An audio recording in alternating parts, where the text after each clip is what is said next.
Are we ready for better IR missiles? Let's talk a little bit about it. Hello guys, once again it's Matt. Thank you all the members and patrons. Make sure to subscribe, and today I wanted to continue the video series that I'm doing about missiles that are already in the files, but basically trying to ask and answer the question if they actually should be added or not. So today I wanted to talk about the Python 4, and yes, the Python 4, I did a video about it a very long time ago. But yeah, the Python 4 is a missile that is in the files right now, okay guys? It's a missile that they tested apparently internally with some missions. You can actually test it out for yourself.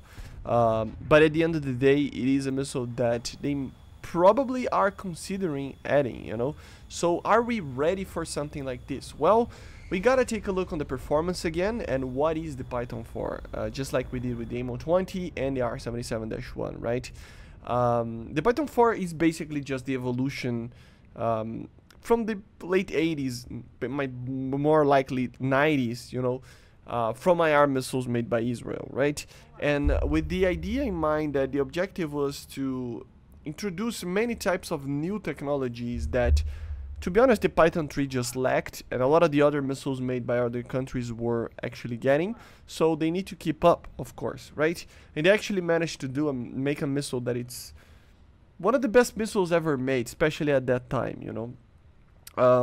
The question that we're gonna answer at the end of the video is, are we ready for it? Well, that's the thing. It depends on, first, the performance of this missile. In the files, which is something material that we can actually take a look instead of just guessing from videos and other stuff and documents and stuff, it is that this missile will be, for sure, if it's added without a counter in the IR department, the best IR missile that could be added right now, you know, that is in the files right now. I think it comes down to many things. One of them is the engine layout. For example, it has a 3-second burner and a sustainer of 5 seconds, which is pretty good. Like, it's 8 seconds of burn time in a short-range IR missile.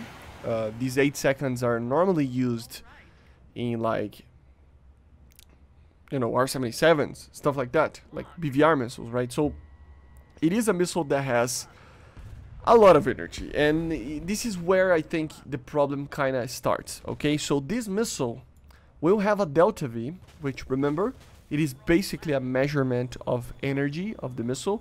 It is kind of, think about it like it is a potential energy that the missile can actually do, okay? It's not the speed that it can actually have, but it's basically a measurement of how much energy the missile can deploy, kind of, okay? So, for example, the R-73, which is a long-range IR missile. I mean, it's not a long-range IR. A long-range IR missile would be an R-27ET, right? But what I mean is, it's longer-ranged than some of the other missiles. It's a missile that has a pretty good range. It has, in the game right now, 870 meters per second of delta V. The AIM-9M has 819 meters per second. So almost the same, right? And R60 has 730. The Python 3 has 876. So it kind of wobbles around that, right? MatAWG 2, 714. And like, for example, the Piranha will have 750. So it's around that, 700 to 900. It kind of varies that. If you talk about the R27ET, it actually has 1,137 meters per second. So a lot more, right? But how much does the Python 4 has? Well, 1,123. Yes, it is pretty much the same as the R27ET, guys. It is a missile that, to be honest, if you compare to the Derby that we had in the files, like we have in the files right now for the dev and stuff, it has more energy than the Derby missile. Which, I gotta be honest, I think the Derby is based off of this missile, actually. So it's kind of interesting to see that. Probably heavier and other stuff, but at the end of the day, they are very similar missiles. But, yeah, like, I mean, it's difficult even to kind of realize how much energy that is. 1,123 meters per second. The R73 has 870. The AIM-9M has 820, basically. So yeah, guys, this would be the first problem. This missile will have a lot of energy, okay? So combines that with, of course, an amazing seeker.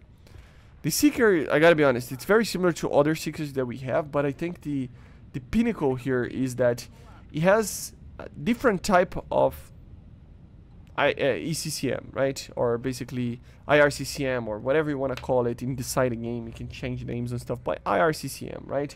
Infrared countermeasures. Basically the technology that counters flares and stuff.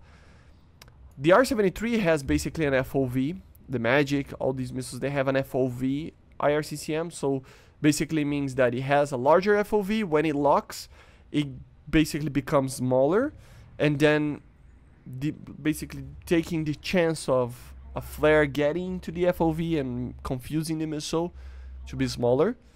So it has a system like that, but it has a seeker shut off IRCCM as well, which is the IRCCM from the AIM-9s, for example, the AIM-9M and the AIM-3, for example. So it has both the IRCCMs, the FOV being smaller, and then together with that, this seeker shut off one that just shut off the seeker for a tiny bit of time to ignore flares until it actually clears up. So it becomes probably the best IRCCM in the game for sure, with the most amount of energy that a short-range IR missile would have. Plus, this is the sauce on the thing, it has a maximum fin lateral acceleration, so the acceleration basically of the fins of 60, I think, degrees per second. I don't know if it's in degrees per second, which is almost like it's 1/3 more of an R73, almost. It's double the PL5 and like other missiles, like the almost double like the AIM-9 and stuff. Okay, so the fins will turn very fast. The maximum fin angle of attack is like, it's not that much, 20 degrees basically, but it's on par with other missiles. Then it has a G load of 50 Gs, so the same as a Mika or an R77 or something like that, which is crazy, even more than the R73. And yeah, I mean, that's kind of it, right? It doesn't have thrust vectoring, but it doesn't need to, right? So it would be a 50 G missile that turns very fast its fins, faster than any other missile in the game, with the amount of energy of an R27E, which means that it will maintain the 50 Gs a lot more than any other missiles. Like, it will maintain the lateral acceleration for a lot longer than any other missile, and it has a lot of range because of the amount of energy. So to answer the question, are we ready for this missile? Well, that's the thing, guys. It is easy and hard to answer it, because at one point, yes, we kind of are. I mean, if you take a look on some of the other missiles that we are getting, like the AIM-120s and R-77s and Mikas and stuff, it's on par with that, you know, in terms of energy, turning, and some other things. But for IR missiles, there's no thing that it's close to this. So at the end of the day, you can take a look and wonder in another direction. Yes, I don't think it would be too much of a problem to add this missile if everybody else receives better missiles as well. Because then if the R73M is here, if the AIM-9X in its early iterations are here, if the Mika IR version is here, and all the other missiles that all the other nations can have that will be basically on par with the Python 4 are here, then yes. If not, then I don't think so. Because at the end of the day, I mean, we don't need power creep, no matter the nation. Israel is already using the AIM-9M. It's plenty. The Python 3 is an amazing missile, even though it doesn't have a proper RCCM. It's still a pretty good missile on the aircraft that uses them. So the Python 4 being added right now, it wouldn't make a lot of sense, to be honest, alone, without any other counters to it. But are we ready for, you know, like I said, the next gen of IR missiles? Yeah, I think so. And I gotta be honest, like, we are not that far from getting it. We might be right now, like, wondering when this happened, will happen, you know, because we just are getting the Fox 3s. So these missiles are going to take a little bit of time to actually get added, but I wouldn't like bet in it being too long. I think we're right around the corner, like 1 year max from now. We probably will see these next gen of missiles, and having the Python 4 in the files, maybe not ready yet, but still in the files, kinda is already answering that question that, yeah, Gaijin is considering and planning on adding these missiles, and not too far of a future. Like they did with the R-73, they tested before. The Fox 3s they tested before. The Python 4 they're probably testing right now to be added in a soonish kind of future. But anyway, let me know in the comments what you think about it, and I see you guys on the next one. So bye guys.